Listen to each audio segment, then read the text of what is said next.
नमस्कार। उनकी कलम मेरी आवाज़ में आप सभी का स्वागत है। आइए सुनते हैं कहानी मातृदाय, जिसे लिखा है हमारी चहेती लेखिका मालती जोशी जी ने। बच्चे पेपर देकर लौटे तो चेहरे धूप से एकदम तांबाई हो गए थे। जून महीने की धूप भी तो कम जानलेवा नहीं होती। सुबह 6 बजे से ही दिन चढ़ाता है और 11 बजे तक लू के थपेड़े चलने लगते हैं। दरवाज़ा खोलते ही देख लिया कि दीपू का चेहरा एकदम लटका हुआ है। श्री के बारे में कुछ भी कहना कठिन है। उसके मन की बात चेहरे पर कभी नहीं झलकती। यह तो अपने ही साहबजादे हैं जो ना खुशी छिपा सकते हैं ना उदासी। आते ही सवालों की झड़ी लगा देना मुझे अच्छा नहीं लगता। मैंने हॉल का पंखा खोल दिया और उन दोनों को पसीना सुखाने के लिए वहीं छोड़कर मैं किचन में आ गई। झटपट खाना गर्म किया, जग में बर्फ़ का पानी तैयार किया और मेज पर 3 थालियां लगाकर बाट जोहने लगी।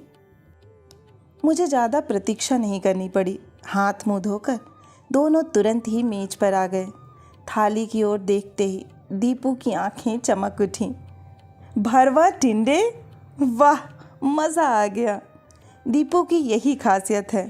लाख थका हो, उदास हो, वह खाने के प्रति उदासीन नहीं रह सकता। उसकी पसंद नापसंद बड़ी स्पष्ट है। नुक्स निकालने में कोताही नहीं करता, पर दाद भी उतनी ही उदारता से देता है। उसकी वाह सुनकर ही बनाने का श्रम सार्थक हो जाता है। 2-4 कौर पेट में जाते ही उसके चेहरे पर रौनक आ गई। बेचारा भूख से बेहाल हो रहा था और मैं सोच रही थी कि पेपर बिगाड़ कर आया है। पेपर कैसा हुआ रे? मैंने अब हिम्मत की। अच्छा रहा। अच्छा या बहुत अच्छा? अपना तो अच्छा ही रहा। बहुत अच्छा वाले आपकी बगल में बैठे हैं। क्यों रे? मैंने श्री से पूछा। ठीक ही रहा बुआ। मम्मी, ऐसा है कि जब श्री भैया कहें कि ठीक ठाक रहा तो समझ लो कि 80 से ऊपर का करके आए हैं। वो हमारी तरह अल्प संतोषी जीव थोड़े ही हैं। श्री मुस्कुरा भर दिया। तुम्हारा यह अल्प संतोष बात करते समय कहाँ चला जाता है? मैंने दीपू को झपटा। चलो अब नाटकबाजी छोड़ो और फटाफट खाना खाओ, बस आती ही होगी।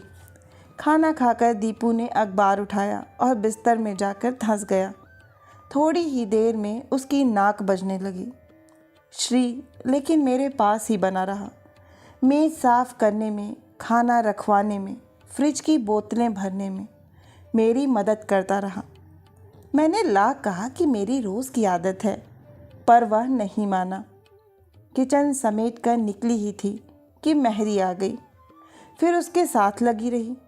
उसे खाना निकाल कर दिया, साबुन और विम पकड़ाया, रस्सी से सूखे कपड़े उठाकर दहाए। सारे कामों से फुर्सत पाकर बाहर आई तब 1 बज रहा था। दोपहर में हॉल के पंखे के नीचे लेटना ही मुझे अच्छा लगता है। घर में वही एक कमरा ज़रा ठंडा है। टेबल ज़रा परे सरकाकर मैंने सोफ़े से एक तकिया उठाया ही था कि देखा श्री कोने वाली कुर्सी पर बैठा पढ़ रहा है। थोड़ा आराम कर लो बेटे, सुबह के जागे हो। अभी तो पूरा दिन पड़ा है और फिर तुम्हारा तो सब पढ़ा गुना होगा। ना हो तो शाम को एक नज़र और डाल लेना। मुझे दिन में सोने की आदत नहीं है बुआ, और यहाँ आदत किसे है? और मैं तो चाहूँ तब भी सो नहीं पाती। दिन भर दरवाजे की, फ़ोन की घंटियाँ बजती रहती हैं। उनके लिए मुझे ही उठना है। हमारे कुंभकर्ण को तो जानते हो, रात को इसकी घड़ी का अलार्म भी मुझे ही उठाकर बंद करना पड़ता है। पता नहीं कैसे कुंभकर्ण जी के कानों में मेरी बात पड़ गई।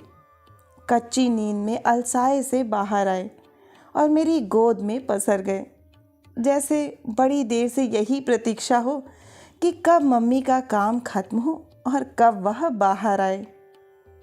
क्यों रे? मैंने उसकी नाक पकड़कर कहा। तेरी नींद अभी पूरी नहीं हुई? भैया को देख। मम्मी प्लीज़, उनसे हमारी तुलना मत करो, वे तो स्कॉलर हैं। इन्होंने कैसी घोर तपस्या की है पता है? पिछले 4 महीनों से इन्होंने एक भी पिक्चर नहीं देखी। Can you believe? और तुमने महासती सगुणा भी नहीं छोड़ी। अपनी उस दिन वाली फजीहत याद करके दीपू हंस दिया। धोखा हो गया था मम्मी, आदित्य ने अप्रैल फूल बना दिया था। बोला जेम्स बॉन्ड की पिक्चर है, सिर्फ मैटनी में लगी है। बस टिकट लेकर घुस गए। शुरू हो गई थी। हमने सोचा ट्रेलर होगा, इसलिए मजबूरी में बैठे रहे। वह तो इंटरवल में जाकर पता लगा आदित्य की फिर वो खिंचाई की है हम लोगों ने कि पूरे 2 पिक्चर वसूल किए। 4 बार सुना हुआ किस्सा था, पर दीपू के सुनाने का ढंग ही ऐसा है कि 5वीं बार भी हंसी आ ही गई। मैंने हंसते हुए नज़र ऊपर उठाई तो देखा श्री गंभीर मुद्रा में दीपू को अपलक देख रहा है। मैं और शायद दीपू भी उस दृष्टि से विचलित हो उठा और विषय बदल कर बोला, श्री भैया डॉक्टर हो जाओ तो मुझे कंपाउंडर रख लेना। मेरी बेरोजगारी की समस्या हल हो जाएगी और मम्मी को भी तब उतनी चिंता नहीं रहेगी। डॉक्टर बन जाऊं तब ना, उसने गंभीर स्वर में कहा।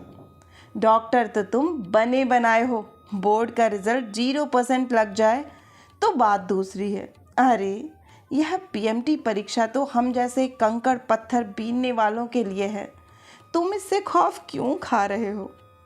दीपू ने इतनी अच्छी बात कही पर श्री मुस्कुराया भी नहीं। धीरे से नीचे उतर आया और मेरे पास सरक कर बोला, बुआ थोड़ी देर आपकी गोद में लेट जाऊं? तकलीफ तो ना होगी? अरे वाह, यह कोई पूछने की बात है, और तकलीफ क्यों होगी भला?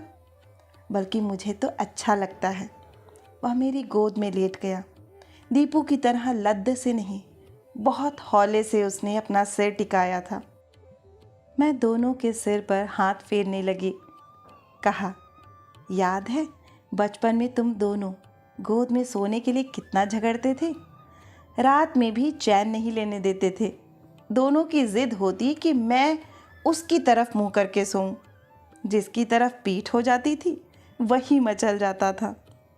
कहते कहते मैं अचानक रुक गई। क्या श्री के सामने यह सब कहना ठीक था? पुरानी यादों को कुरेदना उचित था?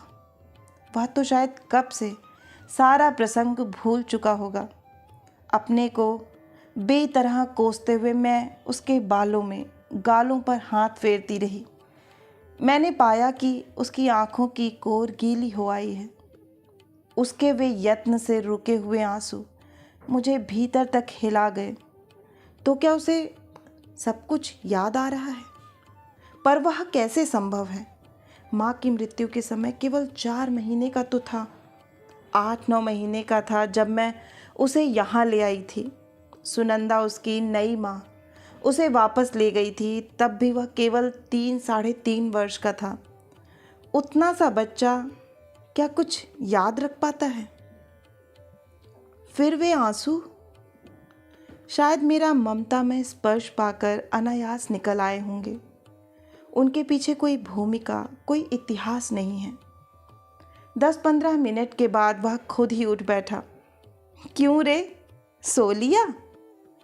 बुआ मैं सो नहीं रहा था, बस जरा देर को लेट गया था। इस तरह का बचपना किए अरसा बीत गया ना, बड़ा अच्छा लग रहा था। मैं कुछ कहने को थी कि उसने जैसे मेरे मन की बात पकड़ ली। घर में सबसे बड़ा हूँ ना मैं, छोटे भाई बहनों के सामने हमेशा ये बड़प्पन लादे रहना होता है।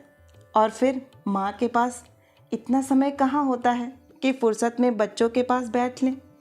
सुबह शाम रसोई में जुटी रहती हैं, दोपहर में स्कूल जाना होता है, कई बार तो देर रात तक जाकर कॉपियाँ जांचनी होती है।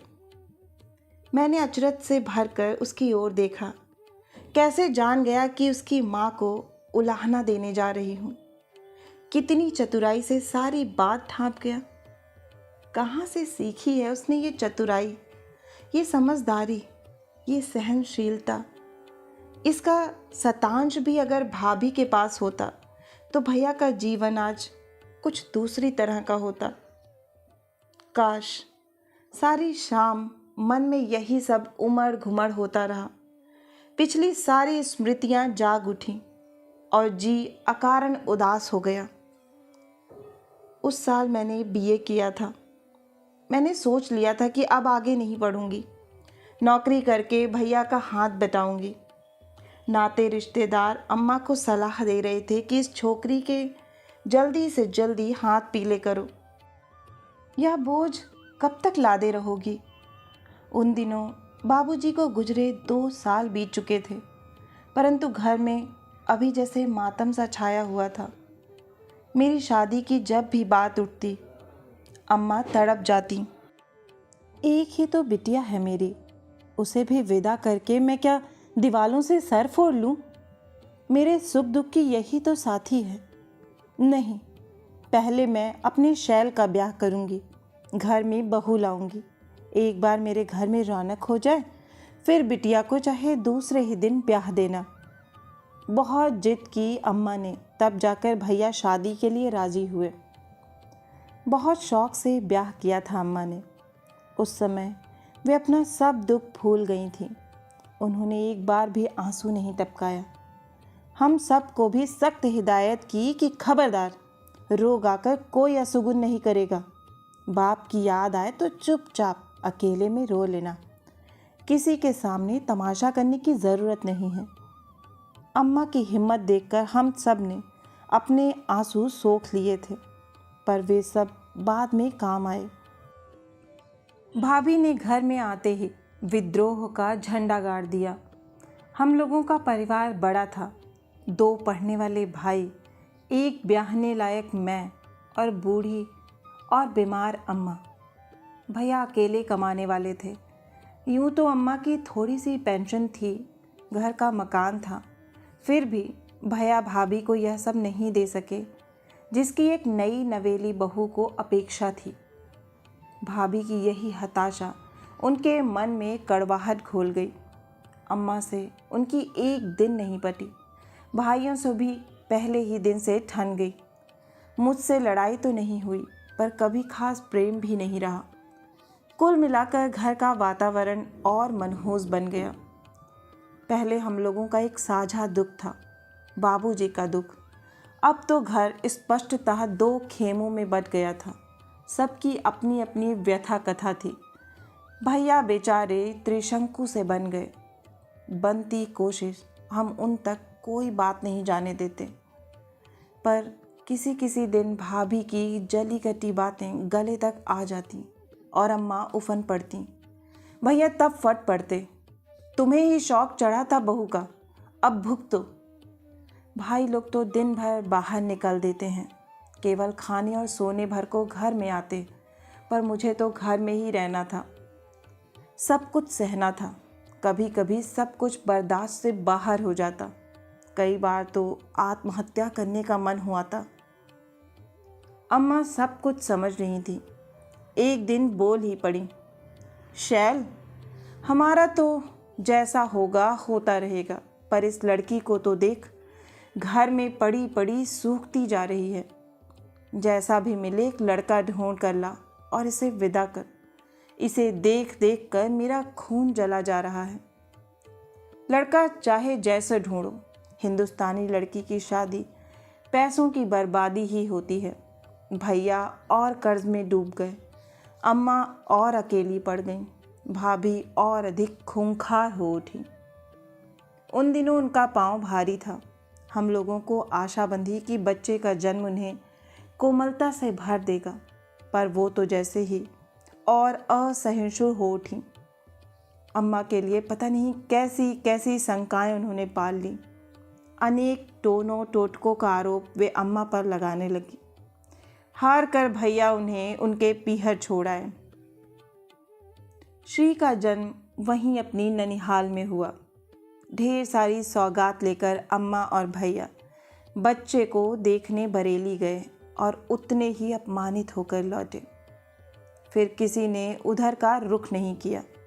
पर 3 महीने बाद ही भाभी के निधन का समाचार आ पहुंचा। अपने आत्मसम्मान को परे रखकर दोनों माँ बेटे फिर पहुँचे। इस बार अपमान, भर्त्सना, तिरस्कार सभी कुछ मिला। भाभी की मृत्यु स्वाभाविक नहीं थी। उन्होंने कुछ खा लिया था और इस आत्महत्या के लिए उनकी सास को, पति को उत्तरदायी ठहराया गया था। बड़ी बदनामी और थुक्का फजीहत हुई। कोर्ट कचहरी के चक्कर लगाते लगाते भैया और अम्मा थक गए। वकीलों की जेबें भर भर के कंगाल हो गए। बहुत मुसीबत भरे दिन थे। किसी को अपना होश नहीं था। दोनों छोटे भाइयों ने पार्ट टाइम नौकरियां पकड़ ली थी, नहीं तो घर की गाड़ी खींचना मुश्किल था। ईश्वर भी जैसे परीक्षा ले रहा था। उसी दौरान एक दिन भाभी के माता पिता आए और दूध मुँहे बच्चे श्री को दरवाजे पर पटक कर चले गए।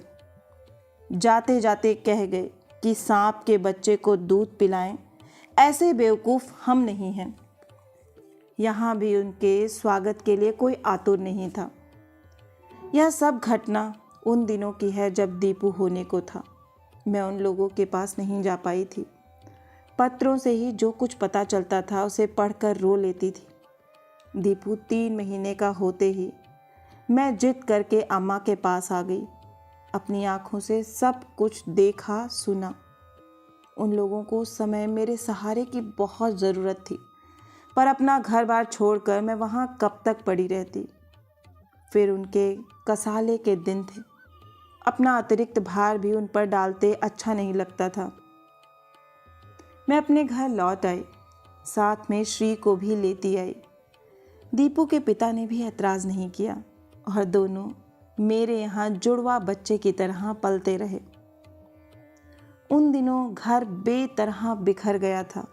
सब लोग एकदम टूट चुके थे। ऐसे समय में सुनंदा ने घर में प्रवेश किया। सुनंदा मेरी सहेली थी और यह प्रस्ताव उसकी ओर से ही आया था। उसकी अपनी मजबूरियां थीं।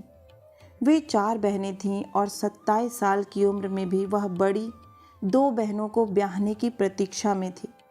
वह शायद हताश हो चुकी थी, इसलिए उसने एक दुधमुहे बच्चे का, उसके थके हारे पिता का, आशंकित परिवार का, बिखरे घर का भार खुशी खुशी उठा लिया। भैया को बड़ी मुश्किल से शादी के लिए राज़ी किया गया। अम्मा भी सुनंदा के रूप रंग को लेकर, वंश गोत्र को लेकर अप्रसन्न थीं, पर मैंने ही उसे समझाया। जैसी बदनामी हुई थी उसे देखते अच्छा रिश्ता आना मुश्किल ही था। फिर सुनंदा ऐसी कुरूप नहीं थी। बढ़ती उम्र की चिंता ने चेहरे पर लकीरें डाल दी थीं बस। सुनंदा ने आते ही सब संभाल लिया। भैया के टूटे मन को जोड़ना आसान नहीं था, पर उसने वह करिश्मा कर दिखाया। बीमार सास को भी उसने आश्वस्त किया। दोनों देवरों के किशोर मानस को स्नेह से आप्लावित किया और फिर श्री को लेने आ पहुंची। वह मेरे पास अच्छा पल रहा था। अब तो बड़ा भी हो गया था। परेशानी के दिन भी बीत गए थे, पर वह नहीं मानी। बोली, कल को उसके मन में यह विकार भी आ सकता है कि मेरे माता पिता ने मेरा परित्याग कर दिया। श्री को भेजते हुए लगा जैसे मेरे कलेजे का टुकड़ा कोई निकाल कर ले जा रहा है। मुझे विश्वास था कि वह मेरे बिना रह नहीं पाएगा। मैं हर महीने दौड़ दौड़ कर अम्मा के यहाँ जाती रही। श्री कुछ दिन तो सचमुच अनमना बना रहा। 1-2 बार उसे बुखार भी आया, पर उसकी बाल सुलभ वृत्ति ने धीरे धीरे नई परिस्थितियों से समझौता कर लिया। मेरी स्मृति भी क्रमशः धूमिल पड़ती गई और वह अपनी नई माँ के लाड दुलार में खो गया। यह देखकर मुझे खुश होना चाहिए था, पर उल्टे मैं उदास ही हो जाती। तब अम्मा ने समझाया, पगली, बच्चे तो अपनी माँ को भी भूल जाते हैं, तू तो उसकी बुआ है। पति ने कहा, तुम्हें तो खुश होना चाहिए कि एक बड़ी सी जिम्मेदारी थी जो अच्छे से पूरी हो गई। कोई दोष, कोई लांछन नहीं लगा। तब मुझे भान हुआ कि अपने सरल हृदय पति पर एक तरह से मैं अन्याय ही कर रही थी। एक बच्चे का अनचाहा बोझ मैंने ज़बरदस्ती उनके सिर डाल दिया था। पर बच्चे क्या सदा बच्चे ही बने रहते हैं? बढ़ती उम्र के 100 खर्चे होते हैं। उन्हें झेलने की सामर्थ्य उस समय हमारे पास कहाँ थी? धीरे धीरे मैंने मन को समझा लिया। पर यह सच है कि मुझे सामान्य होने में कई महीने लग गए। दीपू के साथ ही पला है श्री, पर दोनों के स्वभाव में, व्यवहार में कितना अंतर है।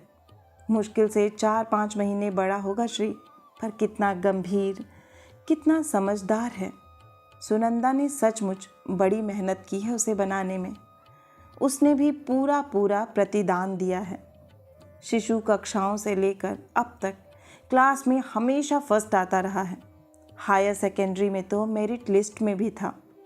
कभी कभी सोचती हूँ मेरे पास रहता तो क्या इतना लायक निकलता, या दीपू की तरह मनमौजी मस्त मौला बना रहता।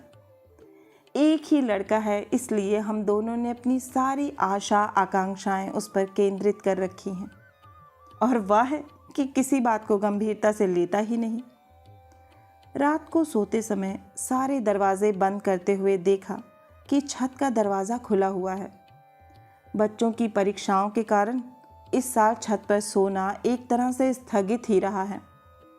रात बेरात दीपू को जगाना, उसके लिए चाय बनाना, यह सब मेरे ही जिम्मे है। इन कामों के लिए बार बार चढ़ना उतरना मुझसे नहीं होता। छत पर जाकर देखा, श्री शून्य में आंखें गड़ाए मुंडेर पर चुपचाप बैठा है। मेरी आहट पाते ही चौंक उठा, पर शीघ्र ही संभलते हुए बोला, नींद नहीं आ रही थी, सोचा दीपू को क्यों डिस्टर्ब करूं, इसीलिए यहाँ चला आया। दीपू को क्या डिस्टर्ब होना है, वह तो घोड़े बेचकर सोता है। उसके लिए तो मुझे रात भर जागना पड़ता है, तब जाकर उसकी पढ़ाई हो पाती है। तकदीर वाला है, मेरी परीक्षा के दिनों में नींद ही गायब हो जाती है। रिजल्ट तक एक दिन भी चैन से नहीं सो पाता। अजीब सा टेंशन रहता है। मैं आश्चर्य से उसे देखने लगी। क्या यही वह लड़का है जिसे मैंने कभी हाथों में झुलाया था, बोतल से दूध पिलाया था? इस समय कितना अपरिचित, कितना बड़ा सा लग रहा है। तुम जैसे लड़के टेंशन पालने लगे तो हो चुका, मैंने कहा। जरा हमारे साहबजादे को देखो, कैसी तान कर सोए हैं। बल्कि वह थोड़ा टेंशन पालता तो मैं जी जाती। तुम तो बेकार परेशान हो रहे हो। तुम्हारा सिलेक्शन तो 100% तय है। मान लो किसी कारण से रह भी गए तो अगले वर्ष फिर से दे सकते हो। ऐसी कौन सी उम्र निकली जा रही है? नहीं बुआ, पास होना है तो इसी वर्ष, और वह भी मेरिट में, उसने दृढ़ता से कहा। उसका आत्मविश्वास देखकर मैं दंग रह गई। प्रशंसा में कुछ कहने को थी कि वह बोल पड़ा, अगर ज़रा भी कोर कसर रह गई तो सब माँ को कोसेंगे। धत, क्या बात करते हो? कोई माँ को क्यों कोसेगा भला? सब जानते हैं उसने तुम पर कितनी मेहनत की है। उसे दोष देने का तो सवाल ही नहीं उठता। मैं अपनी माँ की बात कर रहा था। मैं हैरत से उसे देखती रह गई। अपनी माँ? यह लड़का क्या कह रहा है? आप इतने आश्चर्य से क्यों देख रही हैं? क्या आप नहीं जानती कि मेरी एक और माँ थी, माँ जिसने मुझे जन्म दिया था। मुझे संभलने में कुछ समय लगा। इसी बीच उसने पूछ लिया, तुम्हें याद तो है ना बुआ? श्री के साथ यही परेशानी है। कभी वह बहुत फॉर्मल हो जाता है और आप कहने लगता है, कभी दीपू की तरह लड़िया कर तुम पर उतर आता है। वह अब भी मुझे ताक रहा था। दरअसल वो क्या है श्री, इतने दिन हो गए हैं कि... बुआ, बहुत दिन हो जाने से ही क्या कोई किसी को भूल जाता है? दादी आज भी दादाजी को याद करती हैं, उनकी आदतों की, शौकीन मिजाजी की, पसंद नापसंद की घंटों चर्चा करती हैं।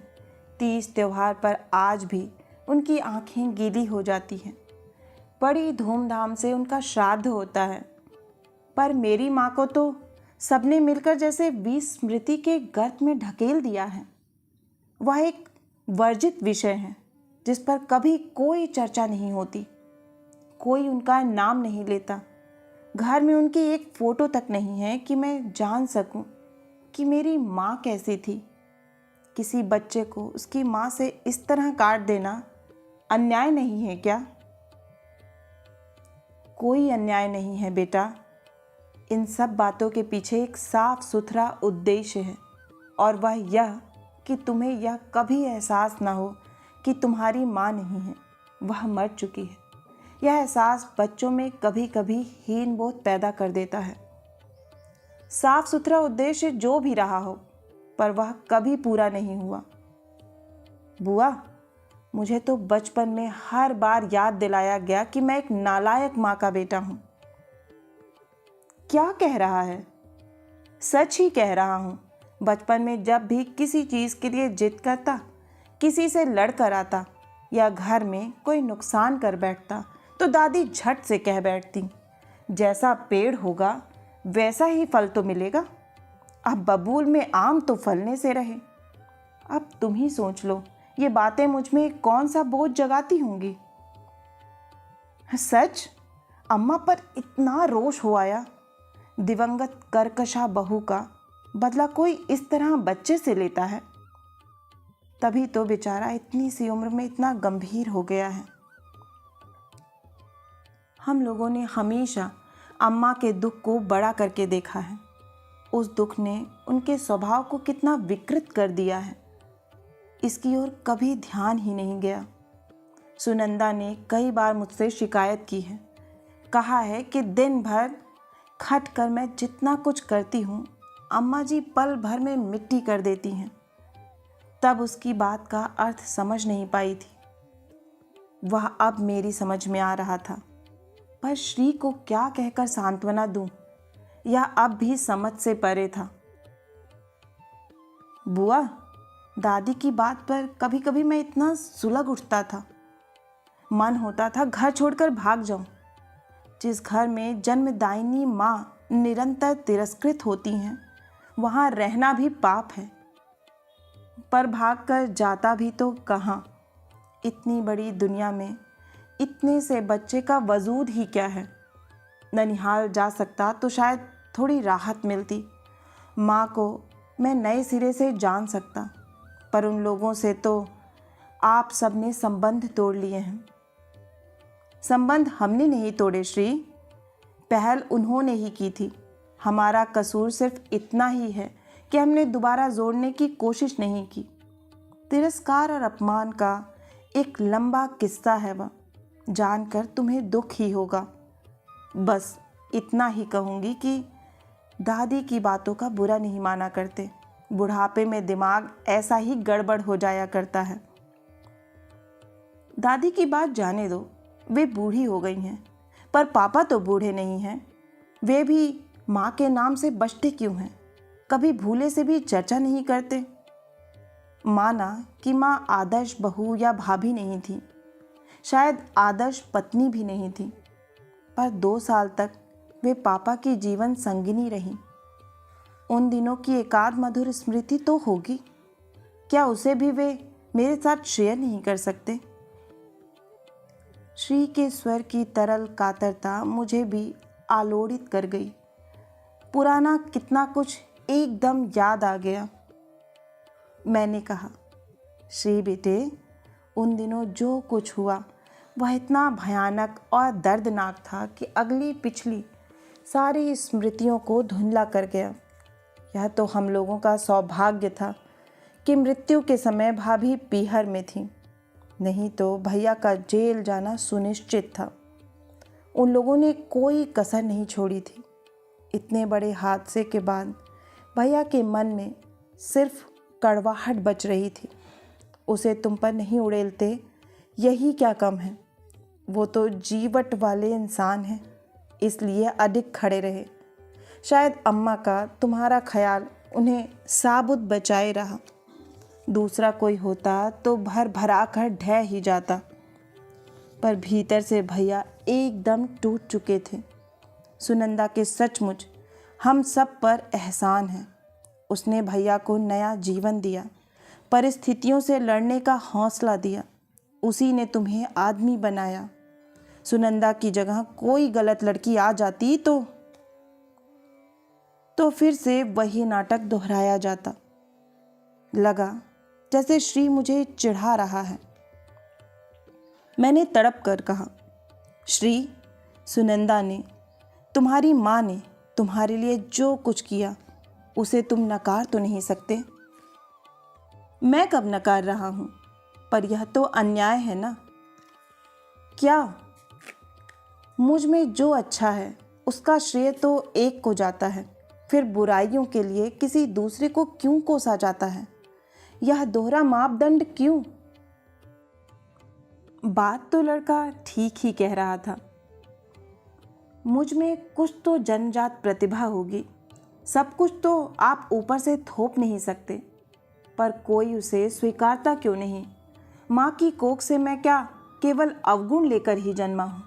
मेरी उपलब्धियों में उसका हिस्सा क्यों नहीं है? वह केवल मेरे दोषों के लिए ही उत्तरदायी क्यों है? बुआ, इसलिए मैंने निश्चय कर लिया है कि अगर मेरी सफलताओं का श्रेय मेरी जननी को नहीं जाता है तो उसे अपनी असफलताओं का कारण भी नहीं बनने दूंगा। अपनी माँ के लिए मैं कम से कम इतना तो कर ही सकता हूँ ना। उसके स्वर में एक अजीब सी दृढ़ता और आत्मविश्वास था। मैंने मन ही मन भाभी को पुकार कर कहा, भाभी, तुम सुन रही हो ना?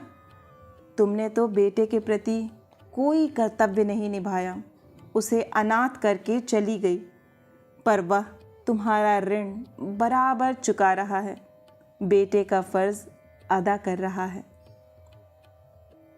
आशा है कि यह हृदय स्पर्शी कहानी आपको बहुत ही पसंद आई होगी। अगर पसंद आई है तो मुझे प्रोत्साहित करने के लिए एक लाइक करें, अपनों के साथ शेयर करें, नीचे कमेंट बॉक्स में कमेंट करके बताएं कि आपको कहानी कैसी लगी। और अगर आप इस चैनल से जुड़ना चाहते हैं और इस पर नए हैं तो इसे सब्सक्राइब करना ना भूलें। फिर मिलती हूँ एक नई कहानी या कविता के साथ। तब तक के लिए आप सभी का कहानी सुनने के लिए बहुत बहुत धन्यवाद।